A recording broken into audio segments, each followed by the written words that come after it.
उत्तर प्रदेश सरकार द्वारा कल जारी हुई एक विशेष गाइडलाइन जो विश्वविद्यालय की परीक्षाओं के लिए है। पूर्व में यूजीसी की गाइडलाइंस के अनुसार सभी छात्रों को आंतरिक मूल्यांकन के आधार पर प्रोन्नत करने की बात कही गई थी। उसके बाद उत्तर प्रदेश शासन की गाइडलाइन का इंतजार सभी विश्वविद्यालय पूर्णतः कर रहे थे। कल उप मुख्यमंत्री डॉक्टर दिनेश शर्मा ने राज्य विश्वविद्यालयों की परीक्षाओं के संबंध में नई गाइडलाइन जारी की है, जिस पर एक डेडिकेटेड वीडियो बनाया भी जा चुका है।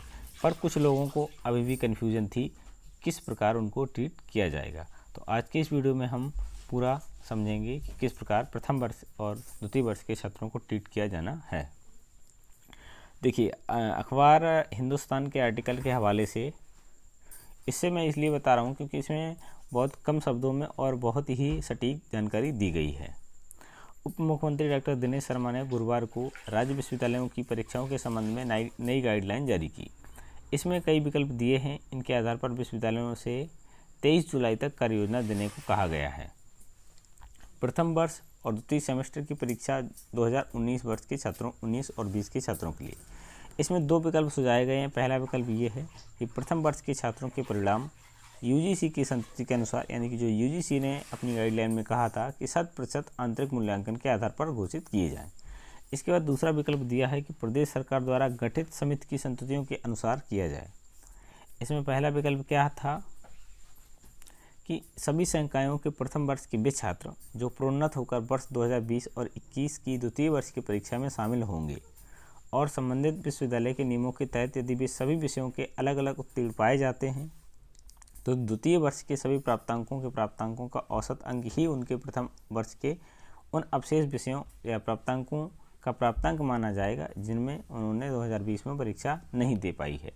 अब देखिए, इसका क्या होगा कि जो इस वर्ष प्रथम वर्ष में है वो प्रोन्नत तो हो जाएगा, लेकिन जो द्वितीय वर्ष में स्कोर गेन करेगा उसी का औसत अंक मानकर उसको प्रथम वर्ष में ट्रीट किया जाएगा। तो यहाँ से आपकी एक चीज़ तो समाप्त हो गई प्रथम वर्ष के लिए। दूसरा विकल्प है कि सभी संकायों के द्वितीय सेमेस्टर के ऐसे छात्र जिनकी 2020 में परीक्षा नहीं हो सकी, यानी कि ऐसे छात्र जो द्वितीय सेमेस्टर में जिनकी अभी परीक्षाएं नहीं हो सकी हैं, उनके प्रथम सेमेस्टर की दिसंबर 2019 में सभी विषयों के प्राप्तांकों का औसत ही उनके द्वितीय सेमेस्टर का प्राप्तांक माना जाएगा। देखिए, जिनकी परीक्षा नहीं हो सकी हैं 2020 में, तो उनका जो प्रथम सेमेस्टर उनका हुआ था 2019 में, तो उन सभी का प्राप्तांकों का औसत अंक उनके द्वितीय सेमेस्टर का प्राप्तांक माना जाएगा। एक ये भी फॉर्मूला दिया है। देखिए, ये फॉर्मूले इसलिए विभिन्न दिए हैं क्योंकि जो भी विश्वविद्यालय इन फॉर्मूलों को किसी भी प्रकार अप्लाई करना चाहे, सरकार ने उसके विवेक पर छोड़ दिया है। वो किसी भी प्रकार यदि चाहे तो उनको प्रोन्नत कर सकता है। अगला विकल्प है कि यदि 2021 में द्वितीय वर्ष या चतुर्थ वर्ष के छात्र चतुर्थ सेमेस्टर की परीक्षा में शामिल होने वाले कुछ छात्र कुछ विषयों में अलग अलग उत्तीर्ण होते हुए बैक पेपर या इम्प्रूवमेंट परीक्षा के लिए अर्ह पाए जाते हैं, तो इस छात्र द्वारा उत्तीर्ण किए गए सभी विषयों के प्राप्तांकों का औसत ही उसके प्रथम या द्वितीय अंक सेमेस्टर के उन विषयों का प्राप्तांक माना जाएगा जिसमें परीक्षा 2020 नहीं हो सकी। ये भी बात क्लियर हो गई होगी क्योंकि बिल्कुल स्पष्ट सा है। इसके बाद अगला है, यदि कोई छात्र 2021 में द्वितीय वर्ष में संबंधित विश्वविद्यालय के नियमों के तहत अनुत्तीर्ण हो जाता है, यानी कि जैसे मान लीजिए अभी कोई प्रथम वर्ष में है, द्वितीय वर्ष के पेपर देता जाके 2021 में, यदि उसमें अनुत्तीर्ण हो जाता है तो उसको क्या होगा, वह 2022 में इस परीक्षा में पुनः शामिल हो सकेगा, यानी कि उसको एक चांस और मिलेगा।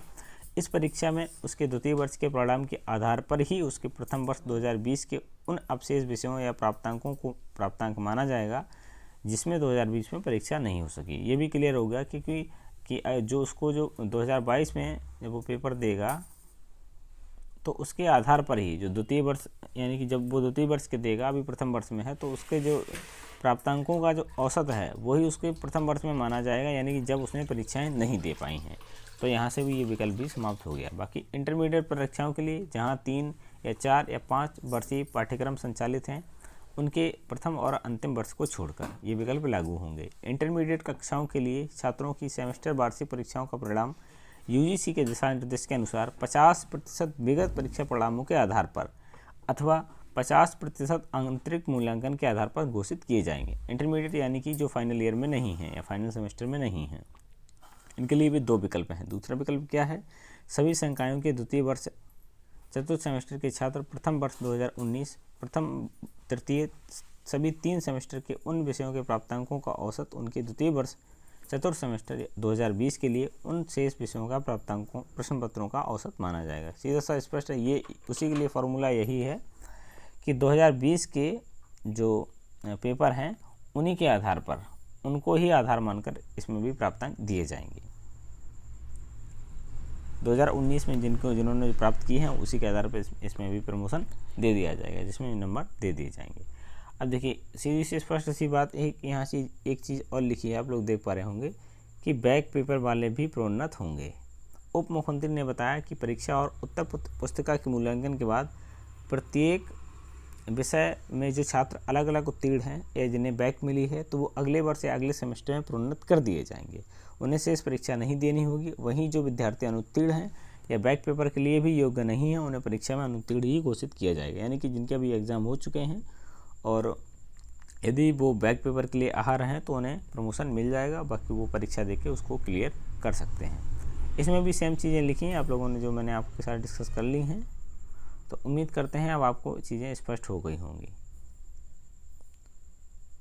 और यदि फिर भी अगर आपको कोई असुविधा है तो आप कमेंट बॉक्स में अपनी असुविधा पूछ सकते हैं। बाकी बीएड के लिए यदि छत्रपति साहू जी महाराज विश्वविद्यालय कानपुर से संबंधित है तो मुझे तो यही लगता है कि बीएड को भी किया जाना चाहिए, क्योंकि बीएड भी अगर आप यूनिवर्सिटी से कर रहे हैं और प्रथम वर्ष में हैं तो उनको भी प्रमोट किया जाए। देखिए ये जो अभी फॉर्मूले बताए हैं ये यूजी और पीजी दोनों पर लागू होंगे, यानी कि अंतिम वर्ष को छोड़कर, चाहे वो यूजी का हो चाहे वो पीजी का हो। अब बार बार प्रश्न में ये न पूछिएगा कि सर बीए का होगा, एमए का होगा, बीएससी का होगा, क्योंकि सबके एक जैसे अगर सवाल हैं तो सबका व्यक्तिगत कमेंट में रिप्लाई कर पाना इतना संभव नहीं हो पाता। इसलिए आप लोग कमेंट भी देख लिया कीजिए और बाकी सब चीज़ें आसानी के साथ समझा ही दी हैं।